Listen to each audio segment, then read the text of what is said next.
ఇందులో ఏదో కుట్రకోణం ఉందన్నారు కదా, వివరంగా చెప్పు. దీనిలో నా పాత్ర ప్రమేయం లేకుండా జోగి రమేష్ గారు ఆధ్వర్యంలోనే నేను ఇంతకుముందు గవర్నమెంట్లో ఉన్నప్పుడు కూడా తెచ్చుకొని చేశాను సార్, బయట నుంచి తెచ్చుకొని.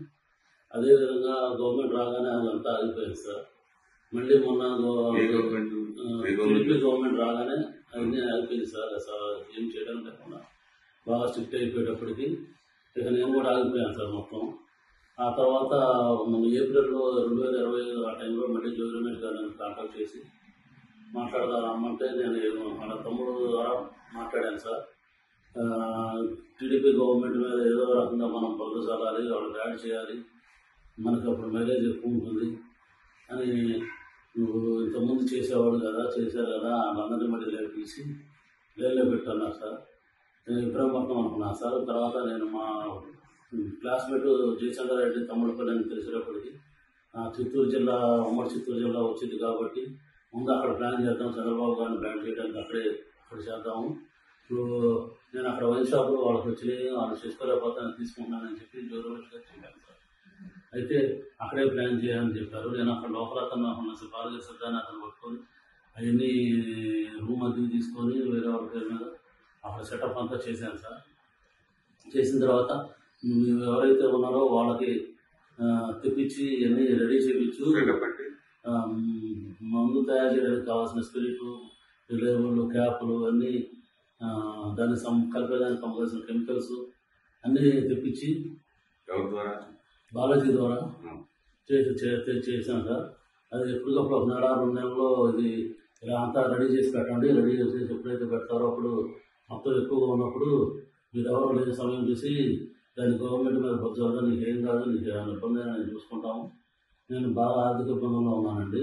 ఆ ఆర్థిక ఇబ్బందులన్నించి తీసేసి మీ ఫ్రెండ్ అక్కడ ఎక్కడో ఆఫ్రికాలో డిస్టరీస్ ఉన్నాయి కదా, అక్కడికి వెళ్ళిపో, నీకు దానికి కావాల్సిన అమౌంట్ 3 కోట్లు మేము సర్దుతాము, నువ్వు అది ఇవన్నీ ఏం చెప్పకుండా మామూలుగా ఏం తిరిగినట్టుగా ఉండు, నువ్వు అక్కడికి వెళ్ళి అన్నీ రెడీ చేస్తూ ఉండే ఎవరికి అనుమానం రాకుండా అని చెప్పారు సార్. అదేవిధంగా తిరుగుతూ ఉంటున్నది. ఏ నెల నెల కుర్రోడు కూడా వెళ్ళిపోతానంటే నేను గట్టిగా అడిగాను సార్, ఇబ్బంది అని అడిగితే మొన్న సెప్టెంబర్ 20వ తారీఖు తర్వాత ప్లాన్ చేద్దాం, నువ్వు మీ ఫ్రెండ్ ఎక్కడున్నాడో కనుక్కో అంటే నేను కనుక్కుంటే ఆఫ్రికాలో ఉన్నానని చెప్పాడు సార్. అయితే నువ్వు కూడా ఆఫ్రికా వెళ్ళిపో, అతనితో టచ్లో ఉంటూ నేను పెట్టుబడి పెడతానని చెప్పి కమిట్మెంట్ తీసుకో, నీకు ఇబ్బంది లేకుండా ఉంటుంది, మేము ఇక్కడ అడ్జస్ట్మెంట్ చేస్తాం, అమౌంట్ అంతా మీ బ్రదర్కి చేస్తాం, మీకు ఎటువంటి పరిస్థితులు ఏమీ ఇబ్బంది లేకుండా మేము చూసుకుంటాము, నువ్వు ఎట్లాగో ఇబ్బందులు పడ్డావు కదా, ఎందుకంటే ఇబ్బంది ఏం పడతావు, దాన్ని వెళ్ళిపో, అక్కడైతే నీకు అన్ని రకాలుగా ప్లస్ అయితే నీకు బాగుంటుంది. మాకు కూడా ఇక్కడ గవర్నమెంట్ మీద తప్పుడు ఆరోపణలు చేస్తే మాకు కూడా కలిసి వచ్చింది, మాకు కూడా మా వైసీపీ గవర్నమెంట్ కూడా కలిసి వచ్చింది అని కొన్ని రకాలు భయపెట్టి కొంచెం డబ్బు కాసి చూపి అన్ని రకాలుగా చేశారు సార్ నన్ను. ఆ తర్వాత లాస్ట్కి ఇంకా 20 నేను టికెట్ బుక్ చేసుకున్నానని చెప్పాను సార్, 24 వెళ్తానికి. అప్పుడు 23 మళ్ళీ ఇంటికి రమ్మన్నాను సార్.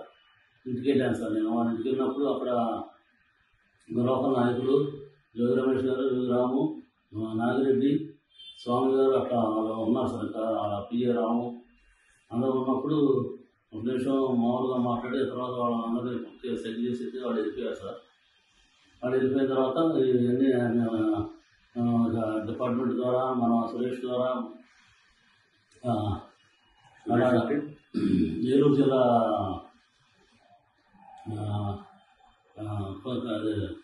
కొలియర్ ఏరియాలో ఉంటాడు సార్. నాకు నారాయణపురం బాగున్నప్పుడు అక్కడ ఫైనాన్షియల్గా వచ్చాను సార్. అతని ద్వారా ఈ డిపార్ట్మెంట్కి అక్కడికి ఇన్ఫర్మేషన్ పాస్ చేసి అది రైడ్ చేయించారు సార్. మున్సిపల్ జైలులో రైడ్ చేయించి అది సరికంతా పట్టించి గవర్నమెంట్ మీద వ్యవస్థగా మాట్లాడి గవర్నమెంట్ ఏదో తప్పులు చేస్తుంది అని చెప్పి బాగా చేసి యాంటీ చేసుకోవద్దాం ట్రై చేశారు. కానీ చంద్రబాబు గారు పార్టీ నాయకులను సస్పెండ్ చేసేటప్పటికి అంత ఎక్కువ హైలైట్ అవ్వలేదు జనార్దన్ అని చెప్పి మళ్ళీ నాకు కాల్ చేసి మీ దాని మీద కూడా చూపించేద్దాం, నువ్వు అక్కడ బాధ్యత పెట్టే సరుకులు ఇక్కడ తెచ్చిపెట్టేసి గొడవలో పెట్టు, అది మీ తమ్ముడు ద్వారా డిపార్ట్మెంట్ వాళ్ళకి తెలిసి నేను సురేష్ మా ద్వారా సాక్షి టీవీలు వాళ్ళందరినీ తీసుకొని వస్తాను, నాయకులందరినీ తీసుకొని వస్తానని చెప్పి అలర్ట్ చేసి నాకు అక్కడ ముందు రోజే అన్నీ అక్కడ తెప్పించి పెట్టించేస్తారు వాళ్ళ మనుషుల ద్వారా. అక్కడ తెప్పించి పెట్టించారు సార్. అదేవిధంగా ఆ ఇన్ఫర్మేషన్ లీక్ చేయించి తమ్ముడు ద్వారాను మీడియా సాక్షి మీడియా ద్వారా వాళ్ళ మనుషులు సురేష్ ఎదురైన ద్వారా ఇట్లా డిపార్ట్మెంట్ అన్నిటికీ చేసి అది పెట్టించారు సార్. మా గొడవలో పెట్టిన లెక్కలు పెట్టించారు సార్. పక్కన గొడవలో బాధితులుగా ఉన్న గొడవలో అంతతో అది పోకుండా మళ్ళీ అక్కడ ముందు రోజే అక్కడ ఎన్ని బాగా చేస్తున్నట్టుగా ఖాళీ క్యాన్లు కూడా తెప్పించి పెట్టించారు సార్. ఖాళీ ఇంటి క్యాన్లు పెట్టారు సార్. ఇంటి క్యాన్లు పెట్టించేసి ఇదంతా బాగా జరిగిపోతుంది, ఇక అన్ని రాష్ట్రంలో అన్ని ఏరియాలో ఇలాగే చేస్తున్నారు అని చెప్పి అని బాగా బాగా హైలైట్ చేశారు సార్. ఈ గవర్నమెంట్కి చాలా బ్రాండ్ నేమ్ వచ్చింది, బాగా జరిగింది, నేను చూసుకుంటాను, రావాల్సిందని చెప్పారు సార్ నాకు. ఆ చెప్పిన రోజు నుంచి నాకు ఈ రోజు వరకు కూడా నాకు యాంటిసిపేట్ వేరే స్థానాలు సంపం కూడా తీసుకోలేదు సార్. దీంతో పాటు మా తమ్ముడిని కూడా అరెస్ట్ చేసి మా తమ్ముడికి చేస్తున్నట్టు కూడా ఇన్ఫర్మేషన్ ఏం లేదు సార్, కలుస్తారని కూడా. ఆ లాయర్ గారి ద్వారా కూడా నాకు ఏం జరుగుతుందని నాకు నమ్మకం లేదు సార్. అసలు ఇవన్నీ అవ్వదని చెప్పేసి నేనే వచ్చి డిపార్ట్మెంట్ సహకరించి గవర్నమెంట్ మీద నా మీద జరిగింది, నేను వల్ల ఇబ్బంది పడింది అన్నీ చెప్పేసి ఇక డిపార్ట్మెంట్ గారు సహకరిద్దామని చెప్పి నేను వచ్చేసాను సార్. ఇదంతా మేము నమ్మదగ్గగా మేము ఎందుకు నమ్మాలి? ఇది మీరు ముందు మీ ఫ్రెండ్నే కదా ఆయన జయచంద్ర రెడ్డి, ఆయన అసలు ఆయన ఎందుకు ఇరికించారు? మరి ఈ విషయంలో ఇరికించలేదు సార్. ఆయన ఏం చేశాడంటే పెద్దిరెడ్డి గారు రామచంద్రెడ్డి గారు పక్క కాన్స్టిట్యూన్సీ, ద్వారకానాథ్ రెడ్డి ఆ కాన్స్టిట్యూన్సీ, పెద్దిరెడ్డి ఆయనే చూసుకుంటాడు మొత్తం. మీ ఫ్రెండ్కి మళ్ళీ గెలవడం, మీ ఫ్రెండ్కి రా సీటు మొత్తం మా ఆంధ్రలోనే ఉంటుంది, మీ ఫ్రెండ్కి ఏం కాదు, పోయినా ఎట్లాగో ఓడిపోయినట్టే కదా, ఇక మళ్ళీ సీట్ రాదు, గెలవడం మీ ఫ్రెండ్ ఎట్లాగో అప్పుడు గారు వ్యాపారాలు చూసుకుంటాడు, మీరు కూడా అక్కడికే వెళ్ళిపోయి చూసుకొని మీరు ఇట్లా వచ్చానని చెప్పకుండా ముందే మాట్లాడుకుంటున్నారు కాబట్టి మీకు ఇబ్బందిగా ఉండదు అలా చెప్పి నమ్మించి చెప్పారు సార్. నాకు ఇక డబ్బులు ఎప్పుడైతే నాకు బాగా ఇబ్బందులు, ఆర్థిక ఇబ్బందులు ఉండడం వల్ల బాగా పబ్లిక్ ప్రెజర్ చేయడం, రిలయన్స్ వాళ్ళు, శ్రీరామ్ వాళ్ళు బాగా ప్రెజర్ చేయడం వల్ల నేను ఉండే అన్ని ఆప్షన్కి వచ్చేసింది సార్. నేను ఉండే ఇల్లు కానీ ఉండే బార్ ప్రిమిసెస్ కానీ ఆప్షన్కి వచ్చేసింది సార్. ఇక నాకు తట్టుకోలేక ఆయన చెప్పింది తినేసి ఆయన ఆస్తి ఇచ్చిన 3 కోట్లు నాకు ఇస్తారనుకున్నాను, ఎప్పుడైనా తీరుతారనుకొని నేను ఓకే అన్నాను సార్, చేసేదానికి ఓకే అన్నాను సార్.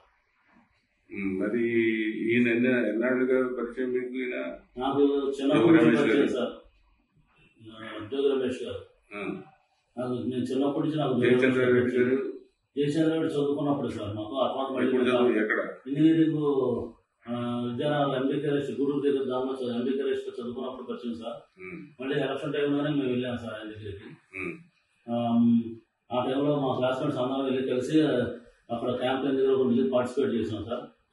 ఆ తర్వాత ఇక మళ్ళీ ఎప్పుడైతే ఇట్లా వైన్ షాప్ వచ్చి ప్లాన్ చేశారో ఇక రమేష్ గారు ఈ విధంగా చేద్దాం, నువ్వు వెళ్ళు వైన్ షాప్ తీసుకుంటాను మాట్లాడు, ఇది చేద్దాము, నీకు ఉపయోగపడుద్ది, నీ ఫ్రెండ్ వల్ల నీకు ఉపయోగం లేదు కదా, నా వల్ల ఉపయోగం ఉంటుంది, అతనికి ఏం లేదు, అతనికి ఏం పోదు, ఆయన ఆల్రెడీ ఇలా ఓడిపోయాడు కాబట్టి ఇబ్బంది ఏం లేదు, ఇక ఇలా చెప్పేటప్పటికి అతనికి ఏం కాదు కదా, నాకు కూడా ఏ కేసు లేకుండా చూసుకుంటున్నారు కదా అని నేను ఒప్పుకున్నాను సార్ ఇది చేయడానికి.